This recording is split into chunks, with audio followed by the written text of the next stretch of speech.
NASCAR is letting fans back in the stands for this Sunday's race at Homestead Miami Speedway, albeit at a very limited capacity, and IMS could have an F1 Grand Prix in as soon as 2021.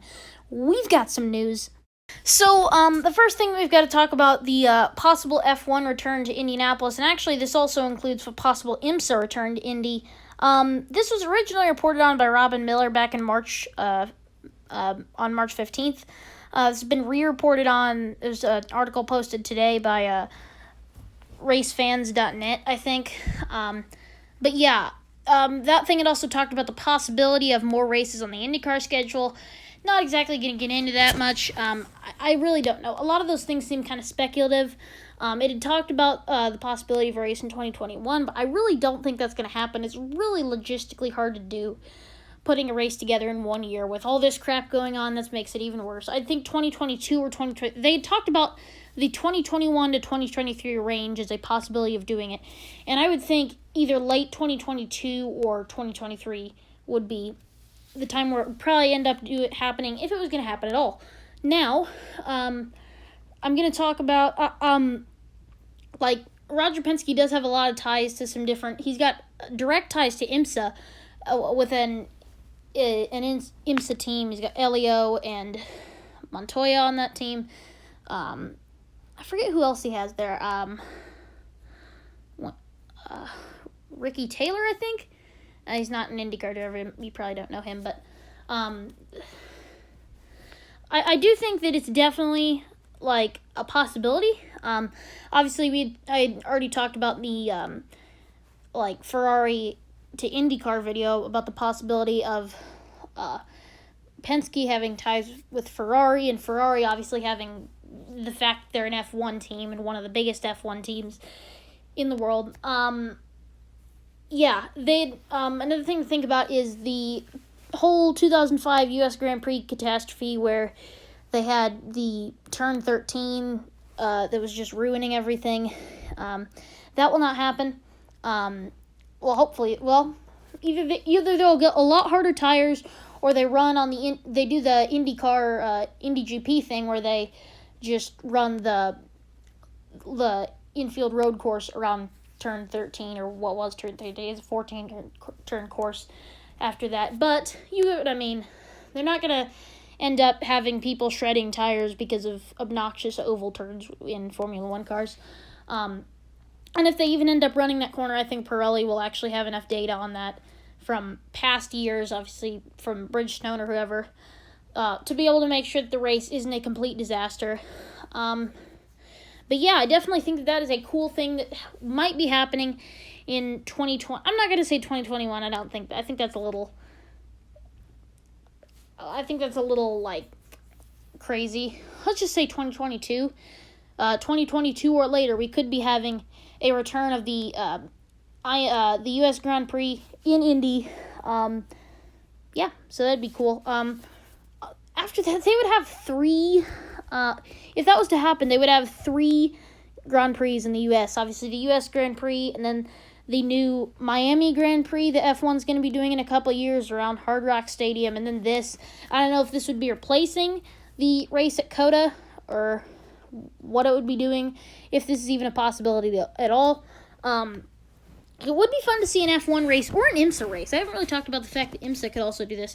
It'd be fun to see an IMSA race there. I've not seen an F1 race or an IMSA race.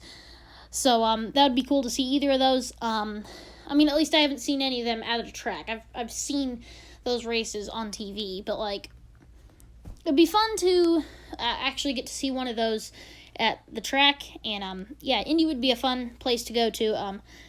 I mean, just the general history of Indianapolis, along with the fact that it's close to me. So, yeah, that would be cool. Anyways, getting on to our next topic. NASCAR is having fans back this weekend, this Sunday. So, NASCAR is allowing some fans back in the stands for the race at Homestead this Sunday. But, well, why are there so many people there? Oh, yeah, there it is. That little red box in the corner. There we go. Yeah, they're only going to be letting 1,000 people in, and they are military members from around Miami. Specifically, they had 2 specific military bases they were inviting people from. yeah, cool tribute there for the military people. Obviously stinks for other people that we won't be able to get into the first race back with fans, but Talladega, they're going to be allowing 5,000 fans, and that is free reign. So first come, first serve. You do have to have an address within 150 miles of the track. So Alabama people, not like other people. So you have to be in Alabama. I'm really starting to wonder when they're actually going to be allowing people in from other areas. Like when they're just gonna, like, when they're gonna open it up to like 50% of people, but anyone can come. Like, I mean, there's a lot of this stuff. Just wondering, like, when are we gonna start getting closer to normal? I mean, if you're gonna run the Brickyard with 50% fans, like, obviously they're not doing that, but I mean, it's not gonna be too much of a task to run it with like 25% fans, because that race gets like 5-10 people to come every year. Like, I'm joking, but like, still, it's just, I mean, there's a lot of, like, it really depends. Like, when are you going to start letting a normal amount of people come back in? Because, I mean, they've already said no fans at the IndyCar NASCAR doubleheader, no fans at Kansas, no fans at Pocono, and that was decided by the tracks, not NASCAR. So those things have already been decided, but there are a few races. Texas is really still up in the air. They've said 25% capacity.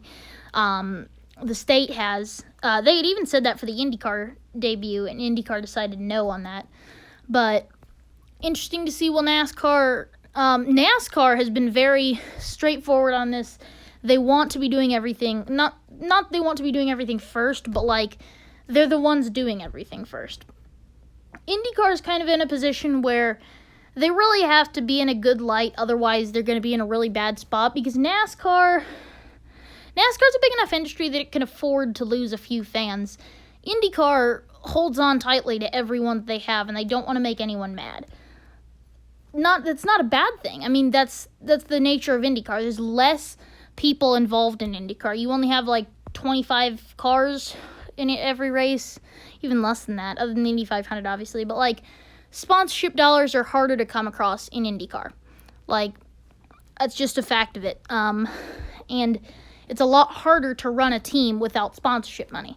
So that's the thing. But yeah, NASCAR, I've gotten way off track with this, but yeah, they are going to be allowing a limited number of fans into the stands for the Homestead Miami race this weekend and the Talladega race next weekend.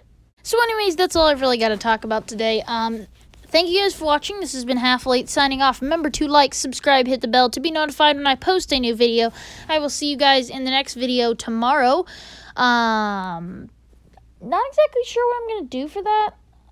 I think I might just throw in another one of the street stock iRacing videos that I had done. I'm not exactly sure. I'm going to have to figure out something to do. If some other crazy news comes out, I'll talk about it then. Just keeps being new stuff coming out, and I'm like, well, if I can find stuff to make a video, then I might as well make a video. And if I have to make another one for more stuff, then heck, I mean, I'll do it. It's okay. Maybe there'll be some more news coming out. NASCAR race tomorrow at 7. Martinsville Speedway. Half Elite Cup Series race coming out Saturday. That one's at Martinsville. But yeah, that's all I really got to talk about. Anyways, thank you guys for watching. This has been Half Elite signing off. Remember to like, subscribe, hit the bell to be notified when I post a new video. Thank you all so much for watching. I will see you in the next one. Bye, guys.